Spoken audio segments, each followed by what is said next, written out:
Right then folks, so in the UK there's around 180,000 people that go missing every year, which equates to about 493 people per day, or one person every 90 seconds. However, most are found safe and well, but there are a number of people who are never seen again and disappear into thin air. This is Andrew Gosden, who was 14 years old when he went missing in 2007. So Andrew was a straight A student and never missed a day of school, which makes this case extremely strange. Andrew was from Doncaster in South Yorkshire, and on the morning of his disappearance, everything was normal. He got ready for school, he left at 8:05 and crossed a field to catch a bus, which would have taken him to school.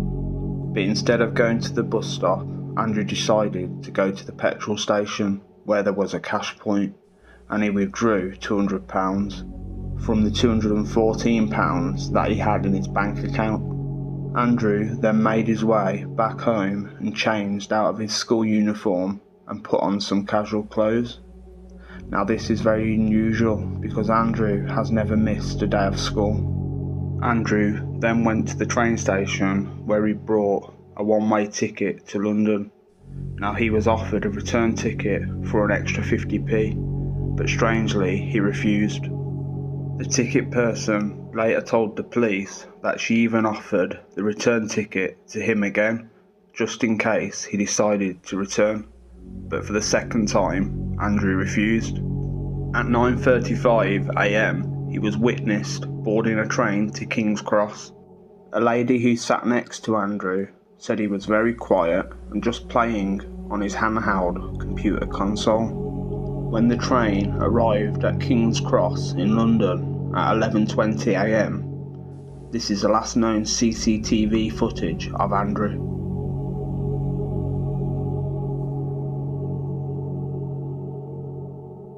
Over the years, there have been 122 sightings of Andrew, but unfortunately, none of them have been confirmed. There are many theories to why Andrew disappeared on that day, and also why he brought a one-way ticket to London. Andrew is very familiar with London. He travelled there quite often with his family, and he did have a lot of family who lived in London. So he knew London well, and he knew London's transport system, so he would have never have got lost. One theory is that he may have got snatched off the streets, and another theory is he went to go and watch a rock band that he was a fan of, but again, it doesn't explain why he only brought a one-way ticket to London. Another theory is that Andrew was gay, and his family were extremely religious, so he travelled to London where it was more accepted. A year after Andrew's disappearance, a man visited a police station in Herefordshire in the West Midlands. At the time, the police station was unmanned and only had an intercom where you could speak to the police. Unfortunately, when a police car got there, the man had already disappeared and has never been traced. Apparently, he had information on where Andrew was. And then on the 8th of December 2021, two men aged 38 and 45 were arrested on suspicion of kidnap and trafficking in London. Both have since been released and are under investigation. Now it's been 16 years and Andrew is still missing, and no one really knows what has happened to Andrew.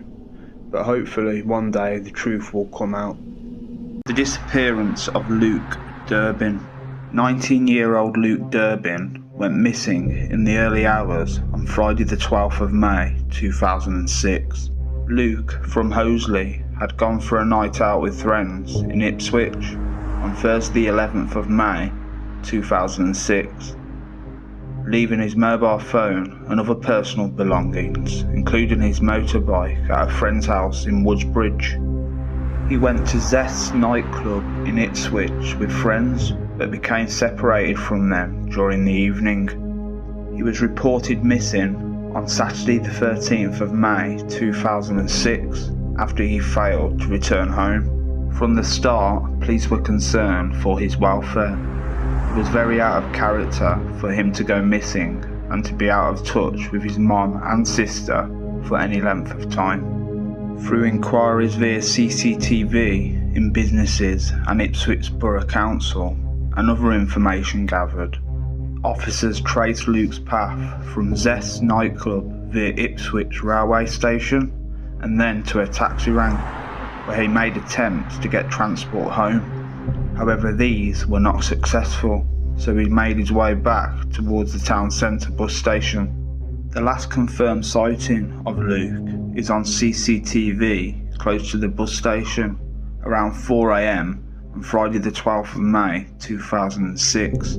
Police inquiries over the weeks that followed encompassed searches on foot with the Forces helicopter and with the dog unit. Police also searched his phone records and private messages with his family and friends. Media appeals by his worried family and extensive inquiries into his lifestyle and habits, yet to date, no trace of Luke has ever been found.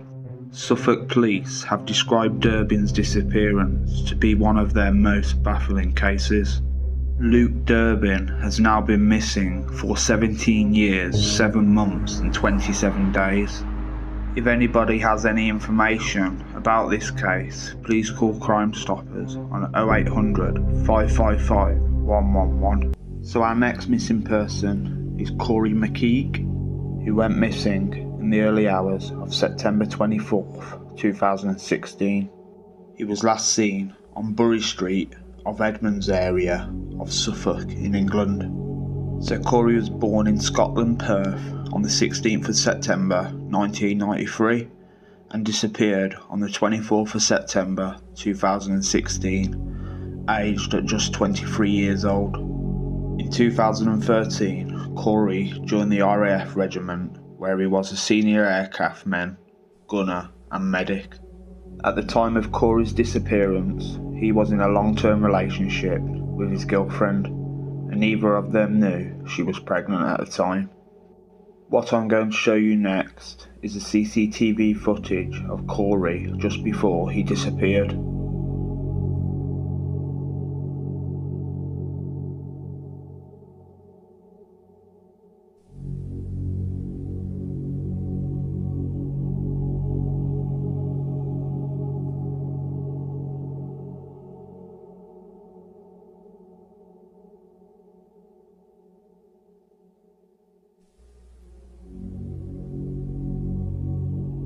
Corrie entered this area where there was only one way in and one way out, and it was all covered by CCTV.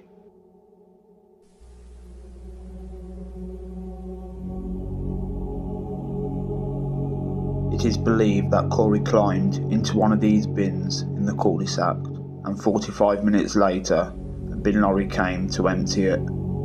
In the weeks that followed the disappearance of Corrie, Suffolk police were initially reluctant to search the site for Corrie's remains because a bin lorry that had travelled that route at that time had been estimated to have only been carrying a load of only 15 kilograms.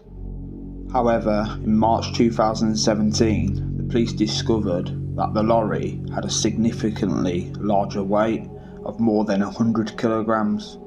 Suffolk police spent more than £2.1 million investigating Corrie's disappearance, making it one of the most expensive missing person investigations that the force has ever conducted. After months of searching, Corrie's remains have never been found, nor have they ever found his mobile phone or wallet or any personal items that he had on him that night.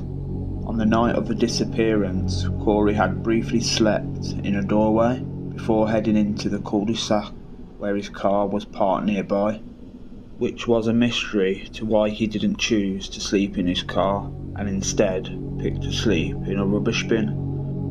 In March 2022, there was an inquest and it concluded that Corrie had died after climbing into one of the commercial waste bins as a result of compression asphyxia in association with multiple injuries, which I find very strange, as like I said previously, neither him nor his mobile phone or wallet has ever been found.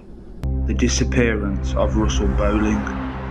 Russell Bowling was born in England on the 29th of December 1991. On the morning of the 2nd of March 2010, Russell left his family home in West Ella to attend Bishop Burton College in Beverley, where he was studying bricklaying.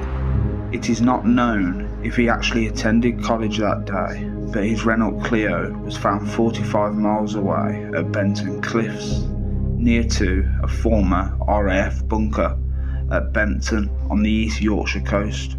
In the initial searches of the area, the former RAF bunker was checked for a living human, only something that the Bowling family would later go on to criticise.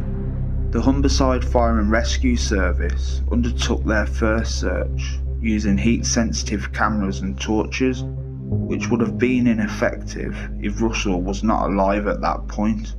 Firefighters went back as a training exercise and conducted a more detailed search of the bunker in December 2012. The search cost the family £1,200 for the bunker's concrete floor to be opened up, as it had been sealed because of illegal use. Searches were also undertaken on land around the bunker and Benton Cliffs, which is a known suicide spot. The Coast Guard also helped by searching at sea and from the air. Police were eager to determine what Russell's movements were 3 days before his disappearance. He had left home and returned without informing anybody of where he had been or what he had been up to. Investigators later established that he had visited York, Bradford and Bridlington, but no indication of why or what he did there. Russell's family insists that a third party was involved in the disappearance, pointing to the fact that his car had only 3.8 litres of fuel in the tank, so it would be impossible to reach the Benton area without refuelling. The family even recreated the journey he had undertook, determining that the car ran out of fuel 20 miles short of Benton. Russell's debit card had not been used, and he had very little cash on him, which the family claims is indicative of someone else being with Russell when he drove to Benton. The family also maintained that a £300,000 payment that his father was set to give him so that he could start up a business may also be behind his disappearance. The police also think that Russell took his own life because of a tape they had found that he had recorded intimating suicide. However, the family pointed out that this was a 3-year-old tape that Russell had recorded when he was only 15 and anxious about his school exams. Russell Bowling's father, Roger Bowling, was later convicted of possessing CP. When police searched the computer he had given them in the unsuccessful hope it might reveal clues to his son's whereabouts.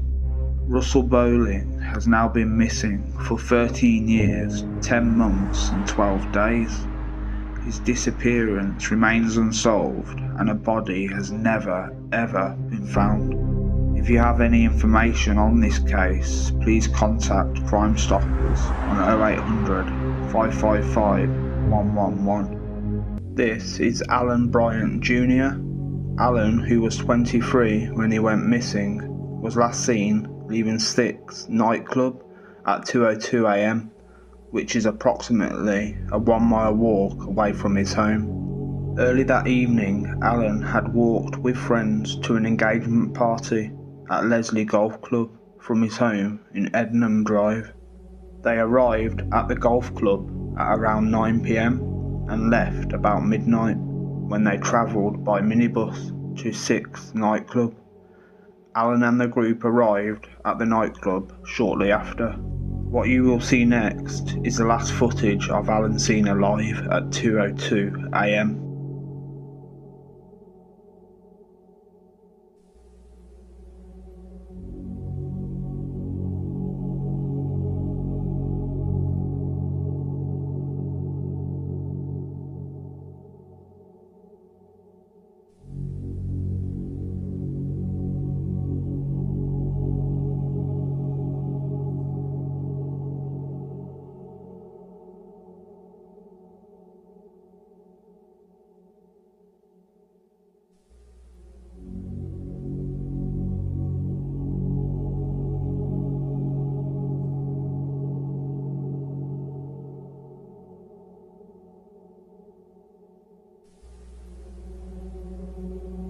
When Allan left the nightclub, he headed in the direction of his home, which was only a 10-minute walk, but unfortunately he never made it home. Although the police managed to get CCTV from 6 nightclub, there are other businesses, including a gym nearby, that do have CCTV, but unfortunately, by the time the police got there, the footage was already deleted.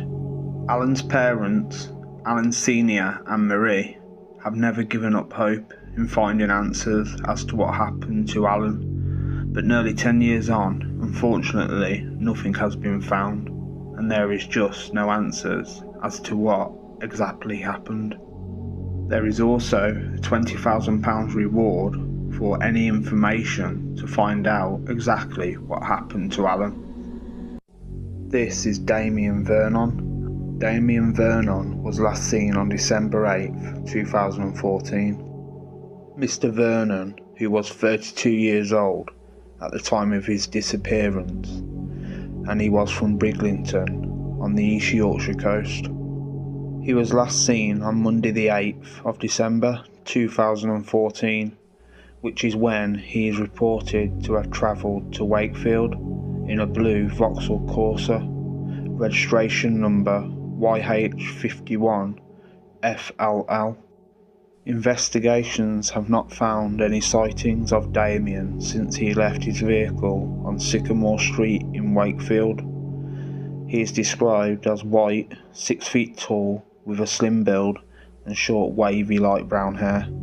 Damian, or anybody who knows his whereabouts, should contact Humberside Police on telephone number 101, referring to log 438 of December 9th, 2014. The past 9 years have been an extremely difficult time for Damian's family, and we still are nowhere further on in finding out what has happened to Damian, says the senior investigating officer.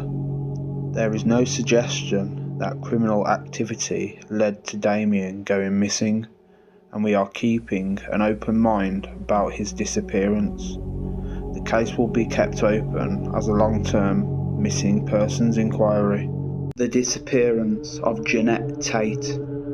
Janette Tate was born on the 5th of May 1965 and disappeared on the 19th of August 1978, aged just 13 years old. Janette Tate disappeared while delivering newspapers shortly after 3:30 p.m. on Saturday the 19th of August 1978. At approximately 3:28, 2 school friends saw Janette walking along Witham Lane, pushing her bicycle. Janette had delivered 14 newspapers by this point and conversed briefly with her friends as they ascended the lane. At the top of the hill, Janette mounted her bicycle and rode ahead, as her friends paused to read an article in the newspaper they had been given. Janette would not typically have performed this newspaper round, and had only agreed to do the job for 1 week only, as the paper boy who normally did the round was on holiday. Janette was wearing a white cotton t-shirt with her name embroidered in red letters on the left shoulder, along with light brown trousers and white plimsolls. 7 minutes later, the 2 girls discovered Janette's bicycle lying in the middle of the road. Several newspapers she had been scheduled to deliver were scattered across the tarmac. Approximately 25 minutes after the discovery, Janette's parents returned to Barton Farm Cottage from a shopping trip to Exeter. The girls had Janette's bicycle with them and asked if she was at home. When Janette's father said that his daughter was not at home, he and her mother, assisted by several friends and neighbours, began a search around Witham Road to look for Janette.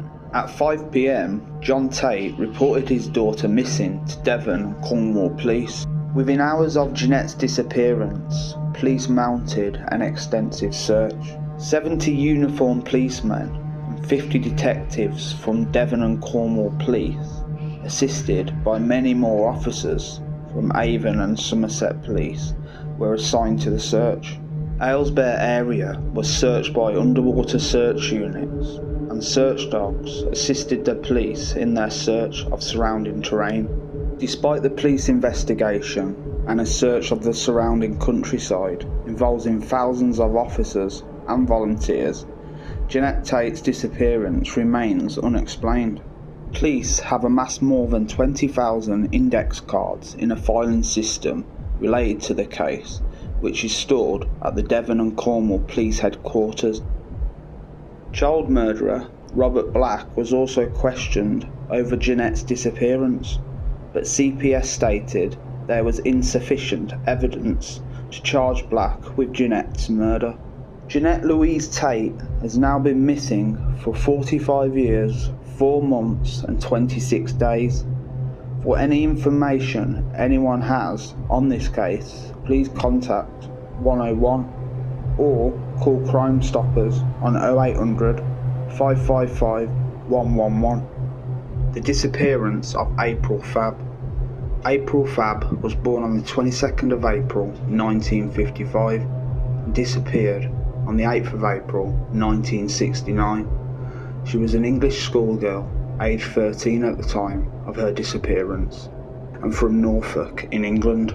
At around 1:40 p.m. on Tuesday the 8th of April 1969, April Fabb left her home at Three Council Houses, Metton, to visit her sister's home in Wroughton.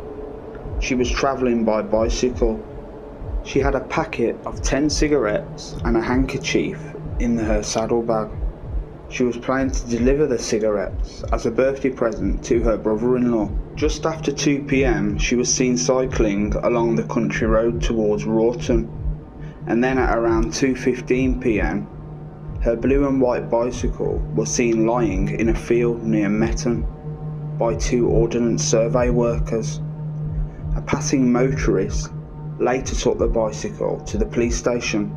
Despite an extensive police investigation and search of the surrounding area, no trace of April Fabb was ever found, and the reason for her disappearance still remains unknown. Her disappearance led to the biggest police search operation the UK had seen, with the authorities having searched 400 houses, conducted hundreds of interviews and recorded close to 2,000 statements since 1969. Further searches for April Fabb, including the use of thermal imaging cameras in 1997 and the excavation of a well in 2010, both failed to produce any fresh leads. At the time of the disappearance of Janette Tate in August 1978, Norfolk Constabulary pointed out to Devon and Cornwall Police that there were strong similarities with the April Fabb case. Both cases are still unsolved, and no link between the two has ever been proved. Child murderer Robert Black was also questioned over the 2 disappearances. April Fabb has now been missing for 54 years, 9 months and 14 days. If anybody has any information on this case, please call 101 or contact Crime Stoppers on 0800 555 111. Thanks to everyone that listened to those cases. It's just very strange, isn't it, how people can just vanish into thin air. Now there is multiple theories why this could be. And so the first one could be aliens. The second one could be portals. Even the fae or fairies. Like, yeah, it might sound a bit far-fetched, but if you've ever listened to 411 Missing with David Paulides, I would go and have a look at that. It's really interesting. But yeah, it's very weird how someone can just vanish into thin air and never be seen again. I think the Nicola Bulley case is also very suspicious because it follows all the aspects of Missing 411. She went missing near a body of water. That body of water was searched multiple times and scanned, and she was not there. Then a few days later, she is in the same area where it was searched. And Missing 411 cases follow the same pattern. And all these people that go missing and are never found or seen of again, it's just all very strange, and that is why I'm interested in it. But yeah, thanks for everyone that listened, and yeah, have a lovely evening. Take care.